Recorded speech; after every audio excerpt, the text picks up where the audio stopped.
হরে কৃষ্ণ কৃষ্ণ কৃষ্ণ হরে হরে হরে রাম রাম রাম হরে হরে। পাপমোচনী একাদশীর দিনে বলেও মুখে তুলবে না এই 5টি সবজি খাবার, তাহলে আপনার একাদশী ব্রতটি বিফল হয়ে যাবে। রুষ্ট হবে শ্রীহরি বিষ্ণু তথা শ্রীকৃষ্ণ। নমস্কার ভক্তবৃন্দরা, ধার্মিক কথা ইউটিউব চ্যানেলের আরো একটি নতুন ভিডিওতে আপনাদের সবাইকে জানাই সুস্বাগতম। আশা করছি শ্রীহরি তথা শ্রীকৃষ্ণের কৃপায় ভালো আছেন, সুস্থ আছেন এবং ভজন কৌশলে আছেন। ভারতীয় দর্শন শাস্ত্র এবং বিভিন্ন দেবদেবীর পূজা অর্চনা এই চ্যানেলের আলোচনার মূল বিষয়বস্তু। ভক্তবৃন্দরা, সামনে আসতে চলেছে শ্রীহরি বিষ্ণুর পরম পবিত্র একটি দিন, আর সেটি হচ্ছে চৈত্র মাসের কৃষ্ণ পক্ষিয়া পাপমোচনী একাদশী তিথি, যেটি চৈত্র মাসের মধ্যে শ্রেষ্ঠ একটি একাদশী। অর্থাৎ চৈত্র মাসের প্রথম একাদশী কৃষ্ণপক্ষের একাদশী হচ্ছে পাপমোচনী একাদশী তথা চৈত্র মাসের কৃষ্ণপক্ষের একাদশীর নামে প্রসিদ্ধ। যে সকল শ্রী বিষ্ণু ভক্ত শ্রীকৃষ্ণের ভক্তরা এই একাদশী ব্রত পালন করবেন বা যারা পালন করবেন না ব্রতটি, তারা অবশ্যই মনে রাখবেন এই পরম পবিত্র মাসের পাপমোচনী একাদশী ব্রত চলাকালীন সময় এই কয়েকটি সবজি ভুল করে মুখে তুলবেন না। আর যারা পালন করবে না তারা অবশ্যই জানবেন যে কোন খাবারটি খাওয়া এই দিন অর্থাৎ এই মাসের পাপমোচনী একাদশী তিথিতে একেবারে শুভ নয়। অর্থাৎ যদি আপনারা এই খাবারটি গ্রহণ করেন তাহলে অবশ্যই আপনার ব্রত কোনো মতে সম্পূর্ণ হবে না, এর ফলে পাপের পরিপূর্ণ হতে হবে আপনাকে।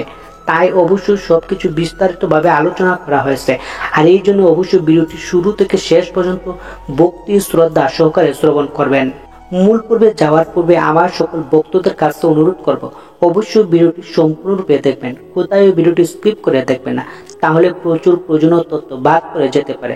ভিডিওটি দেখে চ্যানেলটি ভালো লাগলে অবশ্যই চ্যানেলটি সাবস্ক্রাইব করবেন, লাইক করবেন। আর অবশ্যই শ্রীহরি বিষ্ণু শ্রীকৃষ্ণের কৃপা পেতে কমেন্ট বক্সে জয় শ্রীহরি বিষ্ণু জয়, জয় শ্রীকৃষ্ণের জয় লিখতে কিন্তু ভুলবেন না।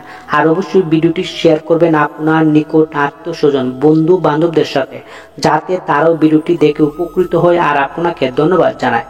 পাপমোচনী একাদশী তিথিটি চৈত্র মাসের প্রথম একাদশী, যা কৃষ্ণপক্ষের একাদশী তিথিতে পড়েছে। পাপমোচনী একাদশীর উপবাস বা উপাসনা করলে শ্রী বিষ্ণুর প্রীতি লাভ করা যায় এবং মোক্ষ প্রাপ্তির সহায় হয়। অবশ্যই জানবেন পাপমোচনী একাদশীর দিন কোন সবজিগুলো খাওয়া মোটেও শুভ নয়, যেটি আপনার জন্য বিপজ্জনক হতে পারে। এর ফলে আপনার ব্রতটি কোনো মতে সুসম্পূর্ণ হবে না। তাই সবকিছু বিস্তারিতভাবে আলোচনা করা হয়েছে, আর আপনাকে অবশ্যই সম্পূর্ণরূপে শ্রবণ করতে হবে যদি আপনারা ব্রতটি পালন করেন শ্রীহরি বিষ্ণু শ্রীকৃষ্ণের প্রতি ভক্তি শ্রদ্ধা আর ভালোবাসা দিয়ে। এই আলোচনার প্রসঙ্গে সর্বপ্রথম চলুন জেনে নেওয়া যাক 2025 সালের চৈত্র মাসের কৃষ্ণ পক্ষের পাপমোচনী একাদশী কবে পড়েছে। 10ই চৈত্র 24 মার্চ রোজ সোমবার, দশমী তিথি রাত্রি 1:04 পর্যন্ত, তারপর একাদশী আরম্ভ।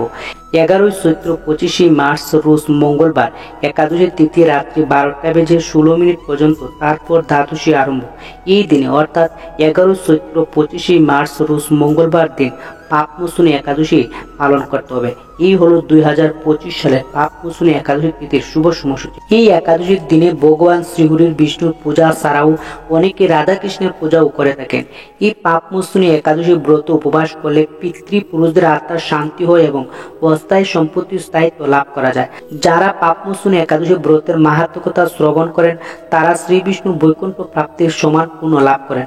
এই দিন ভগবান শ্রী বিষ্ণুকে পূজা করার সময় অবশ্যই মনে রাখবেন ভগবান শ্রীহরি বিষ্ণু হলুদ রং বেশি পছন্দ করেন।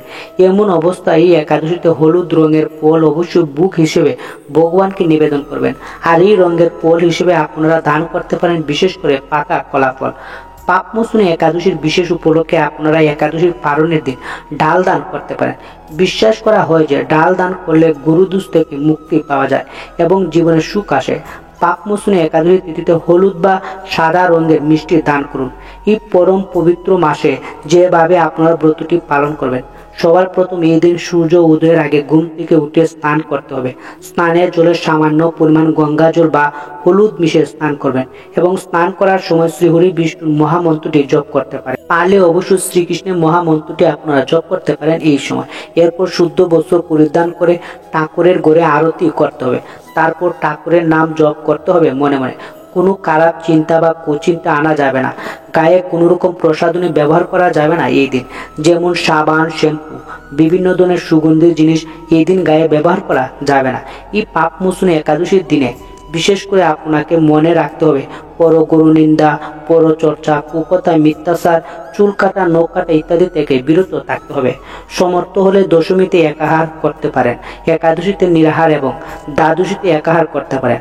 আর তা যদি করতে অসমর্থ হন, শুধুমাত্র একাদশীতে পঞ্চ রবি শস্য বাদ দিয়ে ফলমূল গ্রহণ করার বিধানও আছে সনাতন ধর্মশাস্ত্রে। কিন্তু মনে রাখবেন, ফলমূল গ্রহণ করার সময় অনেক ভক্তরা এই চৈত্র মাসের পাপমোচনী একাদশী তিথিতে এই সবজিগুলো ভুলে খেয়ে ফেলেন, যার ফলে তার ব্রতটি সম্পূর্ণরূপে নষ্ট হয়ে যায়।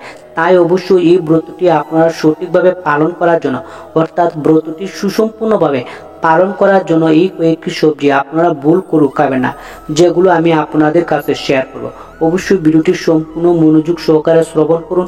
এই পাপমোচনী একাদশী তিথিতে, এই পাপমোচনী একাদশীতে আপনারা রাত্রি জাগরণও করতে পারেন। বিশ্বাস করা হয় যে একাদশীতে রাত্রি জাগরণ করলে আপনার সকল মনস্কামনা পূর্ণ হবে। কিন্তু রাত্রি জাগরণ এমনি করবেন না। এই দিনে অবশ্যই আপনারা শ্রীমদ্ ভগবত গীতা পাঠ, ব্রতকথা শ্রবণ বা শ্রী বিষ্ণু শ্রীকৃষ্ণের মহামন্ত্র জপ করতে করতে আপনারা রাত্রি জাগরণ করতে পারেন। কুভাবনা চিন্তা এই সময় করা যাবে না। আর এই পাপমোচনী একাদশী তিথিতে যে খাবারগুলো নিষিদ্ধ রয়েছে সেগুলো হচ্ছে, আমরা জানি 5 রকম রবি শস্য খাওয়া যাবে না। সেই 5 রকম শস্য কি কি পরে এবং কোন সবজিগুলো খাওয়া যাবে, কোন সবজিগুলো খাওয়া যাবে না। ভক্তরা প্রথমে আসে ধান জাতীয় সকল প্রকার খাদ্য, যেমন সালের মুড়ি, চিড়া, সুজি, পায়েস, খিচুড়ি, সালের পিঠা, খই ইত্যাদি এই পাপমোচনী একাদশীর দিন খাওয়া যাবে না।